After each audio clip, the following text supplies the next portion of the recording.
دیکھیے یہ دور ایسا دور ہے، فتنوں کا دور ہے۔ اللہ کے نبی صلی اللہ علیہ وسلم نے فرمایا ایک وقت ایسا آئے گا کہ آدمی صبح کو مسلمان ہوگا، شام کو کافر ہوگا۔ یہ صحیح مسلم کی حدیث ہے۔ آج ہم اس دور میں جی رہے ہیں، ایسے فتنے ہیں کہ ہم محسوس نہیں کر پاتے اور اندازہ نہیں لگا سکتے کہ لوگ کس انداز میں ہمارے سامنے آ رہے ہیں اور کیسے ہمیں دھوکہ دینے کی کوشش کر رہے ہیں، کیسے ہمارا بلیک میل کر رہے ہیں۔ آدمی یہ سمجھتا ہے کہ وہ بھی تو اسلامک ڈریس میں ہے اور وہ بھی چیپٹر کی بات کر رہا ہے، وہ بھی قرآن کی بات کر رہا ہے۔ میرے بھائیوں، یہ سب دھوکے کی چیز ہے، ہمیں اس سے بچ کے رہنا چاہیے۔ محمد ابن سیرین رحمۃ اللہ علیہ فرمایا کرتے تھے کہ تم یہ دیکھ لو کہ دین کا علم کس سے حاصل کر رہے ہو۔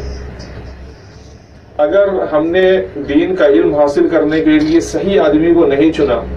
اور صحیح آدمی کی بات ہم نے حاصل کرنے کی کوشش نہیں کی، بلکہ ہر ایرا غیرہ نتھو خیرہ کی بات حاصل کرنے کی کوشش کی، جو بھی انٹرنیٹ پہ آ رہا ہے اور اس کی وہ باتیں کر رہا ہے، اگرچہ کہ چیپٹر نمبر دے رہا ہو، اگرچہ کہ وہ حوالے کی بات کر رہا ہو، بالکل دھوکے کی چیز ہے، بچنا چاہیے۔ ہم نے ایسے کتنے حوالے دینے والوں کو دیکھا ہے کہ وہ حوالے اپنے مطلب کے مطابق دینے کی کوشش کرتے ہیں۔ ہم ایک شیعہ کا بیان سن رہے تھے، اب وہ شیعہ ہونے کے دلائل قرآن سے دیے جا رہے ہیں۔ جہاں کہیں قرآن میں لفظ شیعہ الاولین آیا ہے یا من شیعتہ آیا ہے یا شیعتن آیا ہے، اب اس کو شیعہ کی دلیل میں پیش کر رہے ہیں۔ تو میرے بھائیوں، اس طرح کی دلیل سے ہرگز کبھی دھوکہ نہ کھائیں، کیونکہ اس طرح کی دلیل کوئی بھی دے سکتا ہے، لفظ ہی لینا ہے نا۔ کل ہی مجھے ایک بندہ ملا، وہ آج کل انجینئر مرزا کا بیان سن رہا ہے۔ انجینئر مرزا بھی ایک نیا فرقہ ہے اور ایک بہت بڑا فتنہ ہے امت کے لیے اور بڑی آزمائش کی چیز ہے۔ ایک تو کہ وہ انجینئر ہے اور دوسرا یہ کہ وہ مرزا ہے۔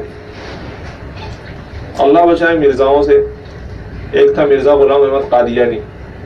اس نے جب دعویٰ کرنا شروع کیا تو کبھی وہ اپنے آپ کو مہدی کہتا تھا اور ہوتے ہوتے جو ہے وہ نبی کے درجے کو پہنچ گیا اور وہ اپنے آپ کو حضرت عیسیٰ کہنے لگا۔ تو وہی روپ آج یہ مرزا اپنائے ہوا ہے، مرزا بھی ہے اور انجینئر بھی ہے۔ اب اس کا بیان سن کر کے وہ پاگل ہو رہا ہے۔ تو وہ بندہ آج کل مرزا کا بیان سن رہا ہے اور مرزا کا بیان سن کر کے پاگل ہو رہا ہے، مرزا کی باتوں پر دھیان دے رہا ہے۔ میرے بھائیوں، اگر اس طرح کے لوگوں کی باتوں پر آپ دھیان دیتے رہیں گے اور ان کی باتیں سنتے رہیں گے تو کل جو ہے ایک آدمی اپنا نام اصحاب الیمین رکھ لے گا اور پھر کہے گا قرآن میں جنتی جس کو کہا گیا ہے وہ اصحاب الیمین میں ہی ہوں، تو وہ کل کو اپنے آپ کو اہل جنت کہنا شروع کر دے گا۔ اس لیے کوئی آدمی اپنا نام کچھ بھی رکھ رہا ہو، اس نام کی طرف دھیان دینے سے بچنا چاہیے، حقیقت کی طرف جانا چاہیے کہ حقیقت میں جو ہے وہ چیز پائی جا رہی کہ نہیں پائی جا رہی ہے۔ اگر حقیقت میں چیز پائی جائے تو آپ اس کا اعتبار کریں، لیبل کا اعتبار نہ کریں، ورنہ اگر آج لیبل ہی کی بات ہے تو میں آپ کو بتاؤں، عرب دنیا میں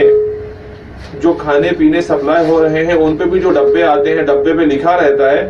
آج وہ بھی جو ہے صرف اسٹیمپ سے کام چل رہا ہے، اسٹیمپ لگا دیتے ہیں، حقیقت میں کیا ہے اس پہ دھیان نہیں دیتے ہیں۔ مچھلی کے ڈبے پہ لکھا ہوا تھا مذبوح علی طریقۃ الاسلام، اب بتائیے مذبوح علی طریقۃ الاسلام مچھلی کے ڈبے پہ لکھا ہے، کیوں؟ اس لیے کہ آج آدمی کو اس کی فکر نہیں ہے کہ حلال ہے یا حرام ہے، وہ صرف یہ دیکھتا ہے اسٹیکر پہ کیا لکھا ہے یا کوڈ کیا ہے، وہ کوڈ کے پیچھے جا رہا ہے۔ غور کرنے کی چیز ہے، مچھلی کو تو ذبح کرنے کی ضرورت ہی نہیں ہے، اسلام نے ہمیں پابند ہی نہیں کیا کہ مچھلی کو ذبح کرو، لیکن آدمی صرف ڈبہ دیکھے گا اور ہمارا کھانا لے لے گا، ہمارا سامان لے لے گا۔ تو اس طرح لیبل پہ ہرگز نہ جائے، حقیقت میں جھانکنے کی کوشش کرے، اترنے کی کوشش کرے۔ آج لوگ یہ کہتے ہیں انٹرنیٹ کی دنیا نے تحقیق بہت آسان کر دیا ہے، اللہ کی قسم تحقیق آسان نہیں کہ بلکہ اور مشکل کر دیا ہے۔ آج کیا کر رہا ہے آدمی، انٹرنیٹ پہ ایک اس کو مسئلہ سمجھ رہا ہے،